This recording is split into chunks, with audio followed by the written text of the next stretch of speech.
ओम शांति। ओम शांति। ओम शांति। जीवन को पलटाने वाली एक अद्भुत जीवन कहानी। अब आगे। दादा के जीवन में अनन्य भक्ति भाव और संयम नियम। दादा बाल्यकाल से ही श्री नारायण के अनन्य भक्त थे।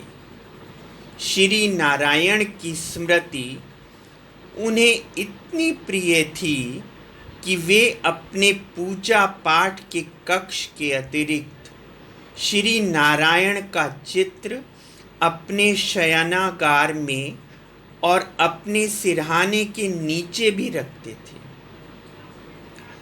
उनकी तिजोरी और जेब में भी श्री नारायण का चित्र रखा रहता था, ताकि दिन भर जिधर भी वे देखें या जहाँ भी उनका हाथ पड़े वहाँ ही श्री नारायण उनके सामने आ जाएं। बाजार में श्री नारायण के जो छपे हुए चित्र प्राय मिलते थे, उनमें श्री नारायण को लेटे हुए और श्री लक्ष्मी को उनके चरणों की दासी के तौर पर पांव दबाते हुए चित्रित किया हुआ होता था। दादा को ये चित्र पसंद न थे, क्योंकि वे इस चित्र को ऐसे समाज का प्रतीक मानते थे जिसमें स्त्री को गौण दासी जैसा और तिरस्कार युक्त स्थान दिया जाता हो।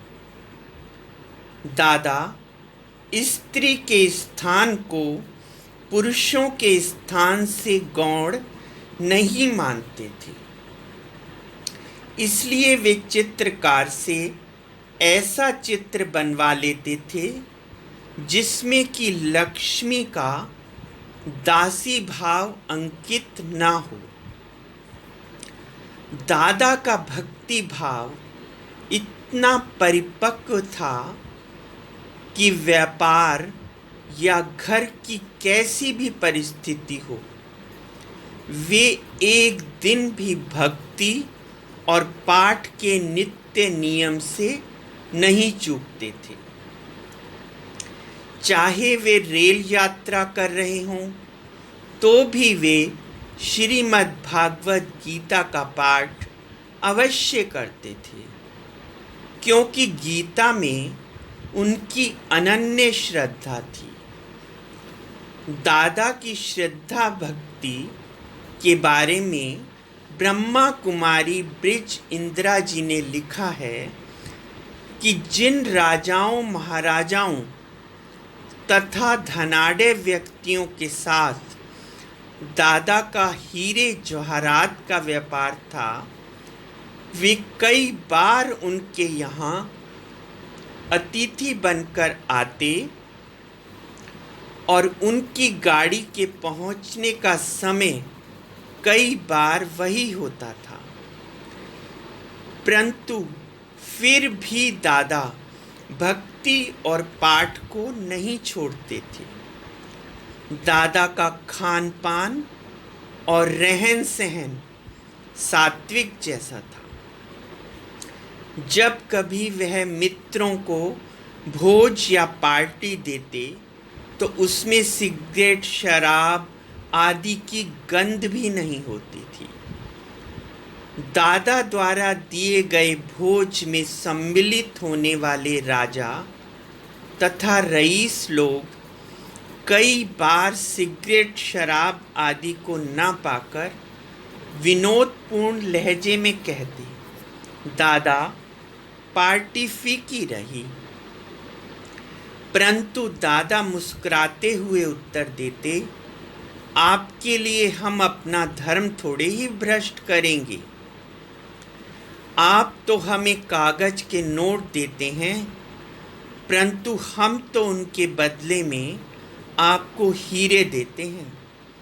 ये सुनकर वे लोग हंस पड़ते। दादा को अमरनाथ, हरिद्वार, प्रयाग, वृंदावन, काशी आदि की यात्रा में विशेष रुचि थी और साधु सन्यासियों को अपने यहाँ ठहराने में उन्हें बहुत खुशी होती थी। अपने लौकिक गुरु में उनकी बड़ी श्रद्धा थी और उनके स्वागत, सत्संग तथा आतिथ्य पर वे हजारों रुपए खर्च कर देते थे। वे गुरु की आज्ञा को कितना महत्व देते थे, इस विषय में ब्रह्मा कुमारी ब्रिज इंदिरा जी की निम्नलिखित पंक्तियां पढ़ने योग्य हैं। ओम शांति, ओम शांति, ओम शांति।